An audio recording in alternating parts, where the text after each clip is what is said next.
Então, nós vamos estar falando um pouquinho sobre estratificação do risco cardíaco.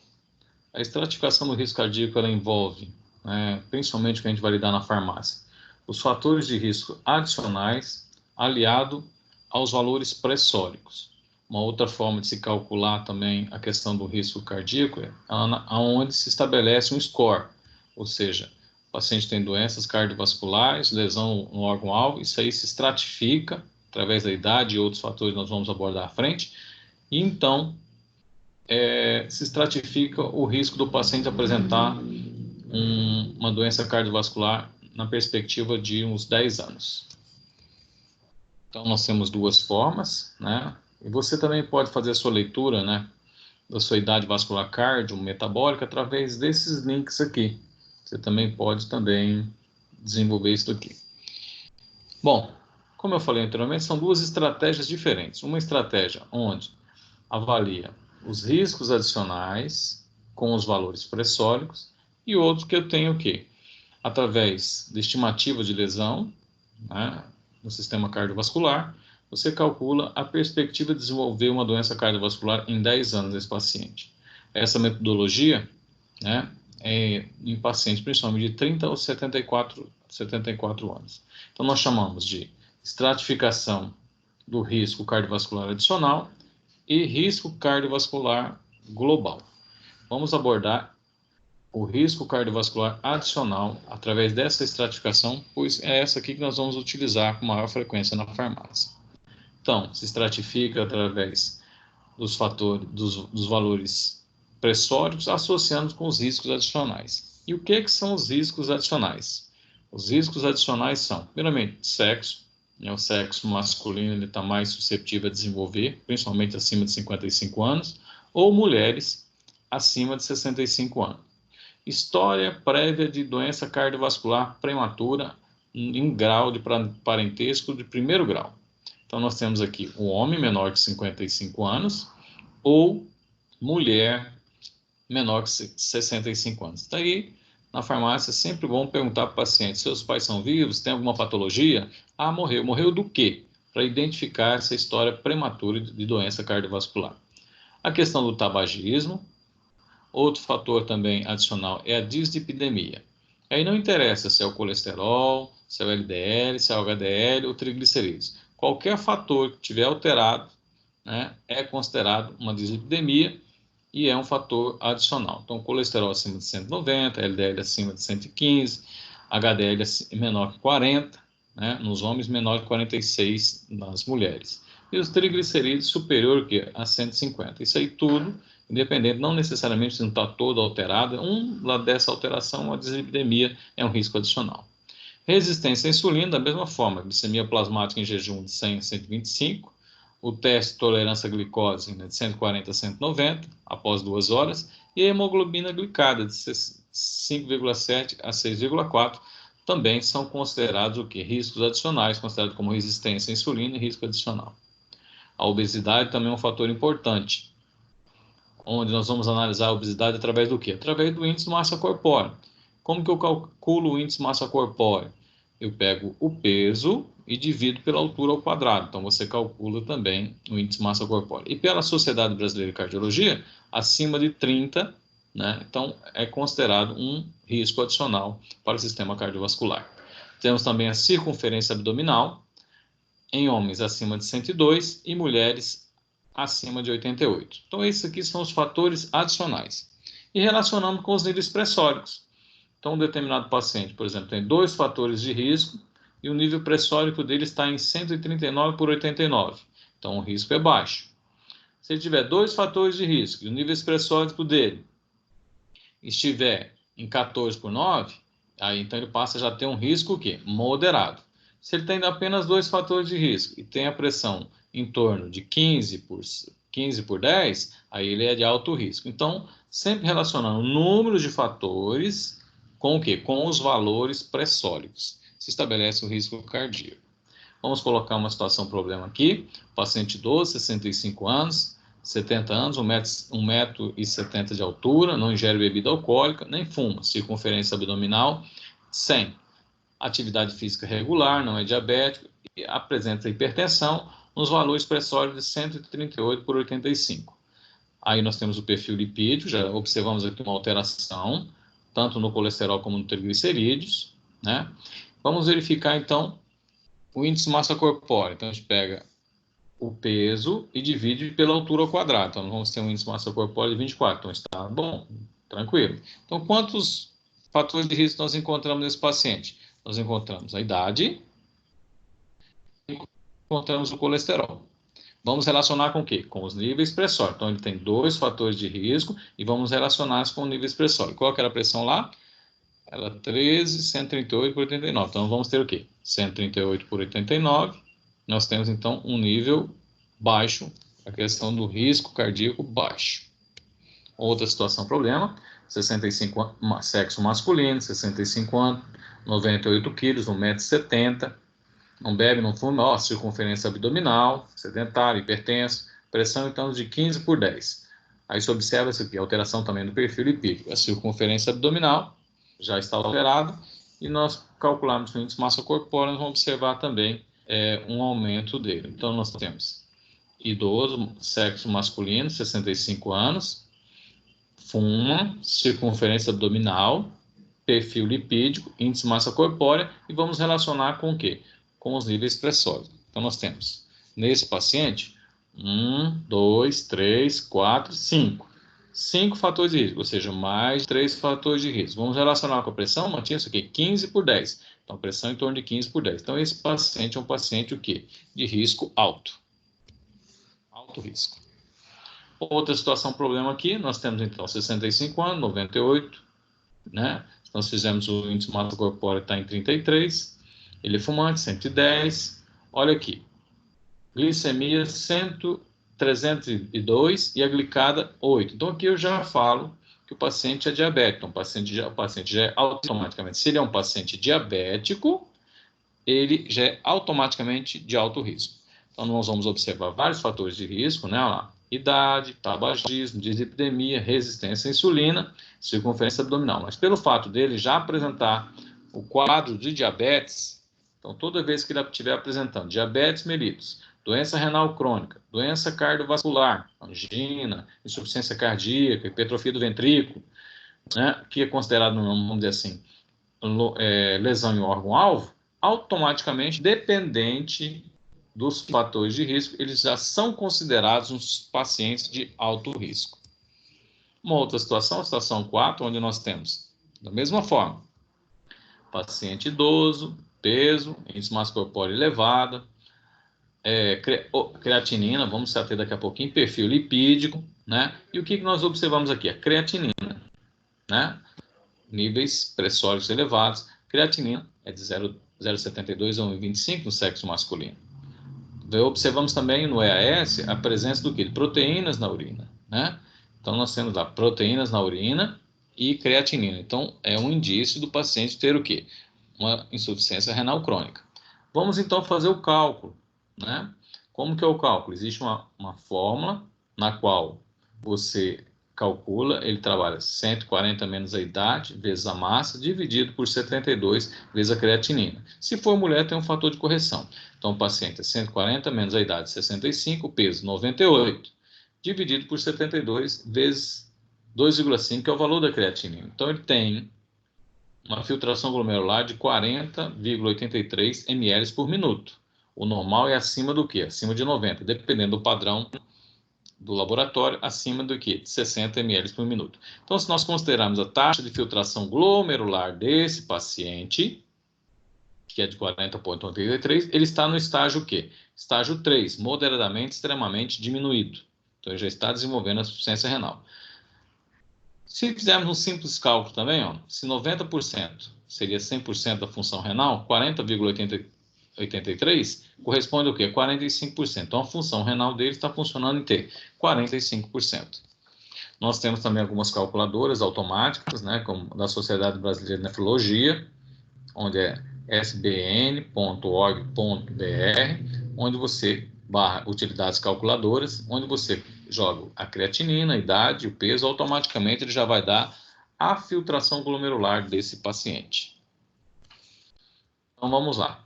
Paciente, nós já fizemos o cálculo, 40, E aí, outro agravante são as proteínas, né? O rim, ele filtra o sangue. Ele não pode o quê?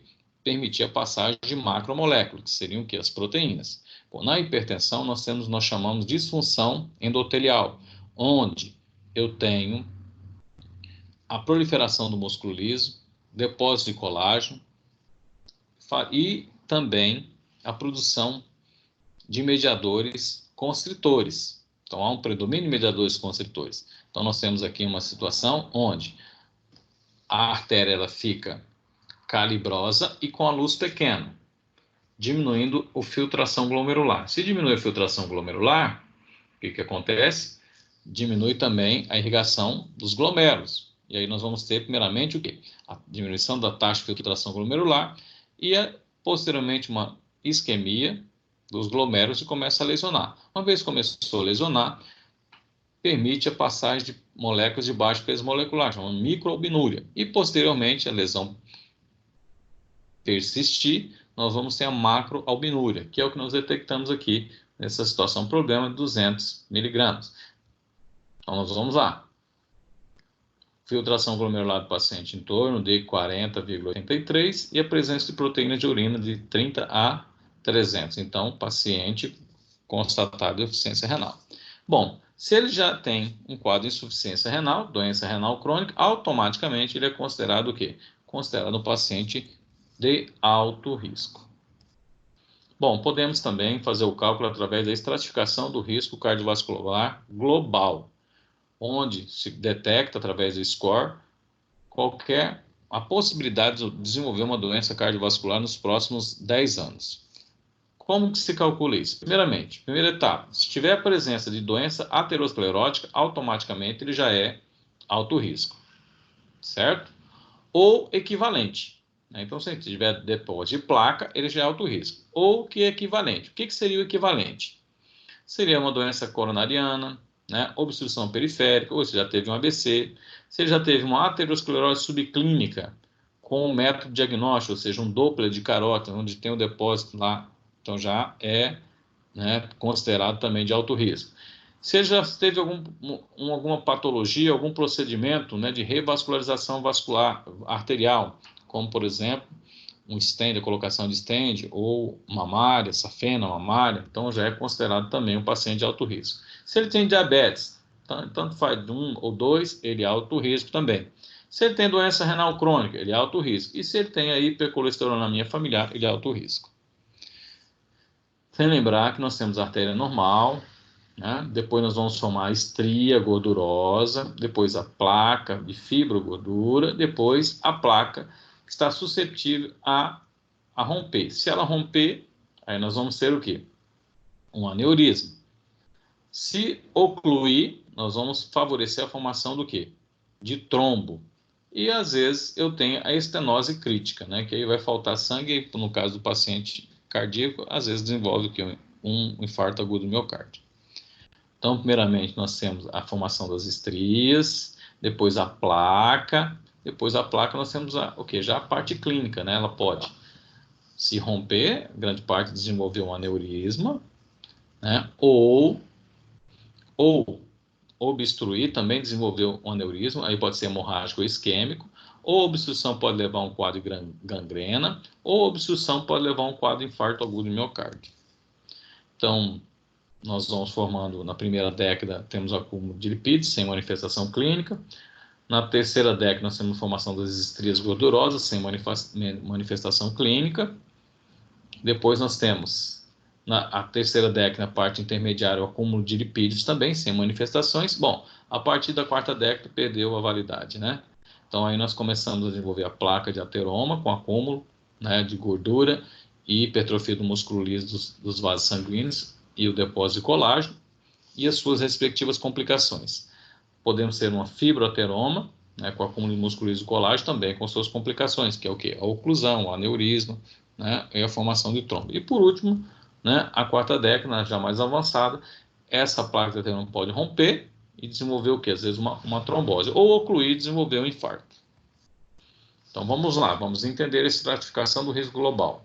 Então, se tiver placa de ateroma é automaticamente alto risco. Ou equivalente, que nós já citamos, né?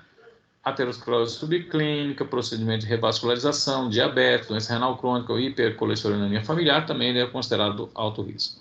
O paciente não tem nenhuma desses itens aqui, então ele aí cai no score do risco global, que pode variar menos que 5%, de 5 a 10%, de 5 a 20% e superior a 20%.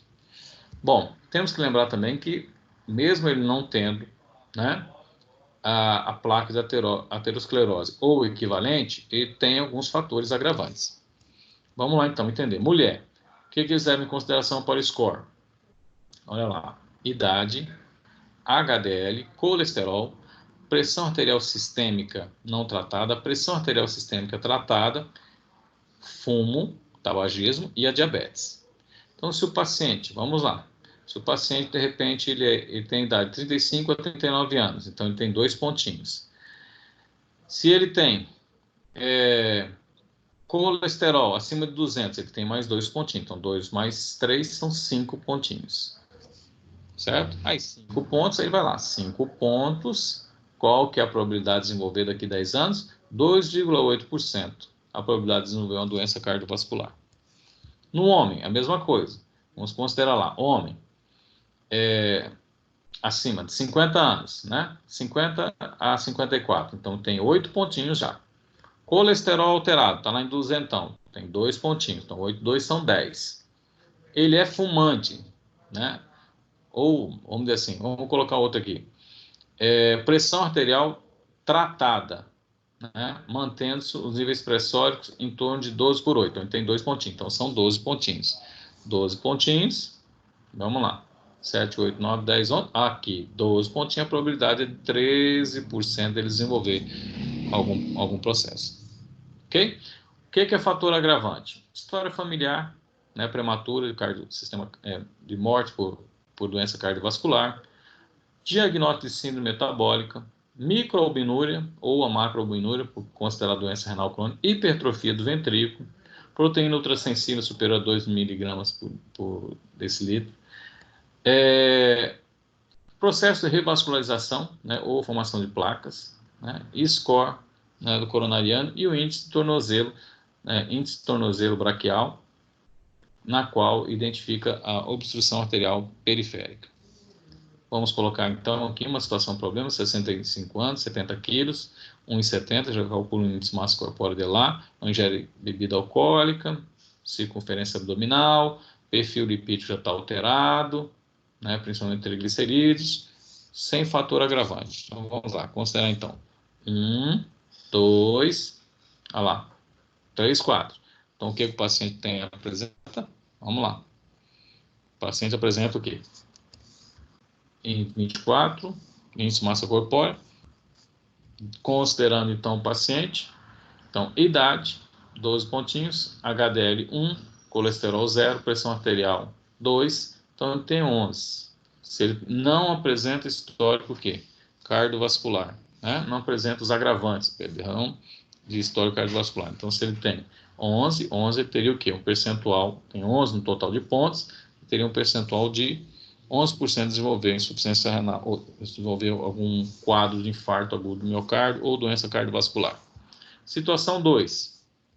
Vamos considerar a idade, fumante, alteração do perfil, não apresenta nenhum quadro de agravo, certo? E os níveis pressóricos em torno de 15 por 10. Então, o paciente ele não tem placa de ateroma, não tem nenhuma alteração ou considerado equivalente, então ele cai no score. Só que ele é do sexo o quê? Masculino. Então vamos lá, qual é a idade? 35, menor que 35, 2 pontinhos. Se ele tem de 65 a 69, 12. Se ele tem alteração no HDL, são mais 2 pontos. Se ele tem colesterol alterado, são mais 4 pontos. Pressão arterial tratada, mas mantém-se em 15, olha, então está nessa aqui, ó, 140 por 159, são mais 4. Se ele fuma, aí são mais 4. Então temos idade, alteração do perfil de HDL, colesterol, pressão arterial, fumo. Então, são 26, sem fator de risco. Muito bem, então são 26 sem fator de risco, ultrapassam mais de 18. Então, a probabilidade de desenvolver infarto agudo do miocárdio ou qualquer outra doença cardiovascular é de 30%. E ficamos, então, por aqui.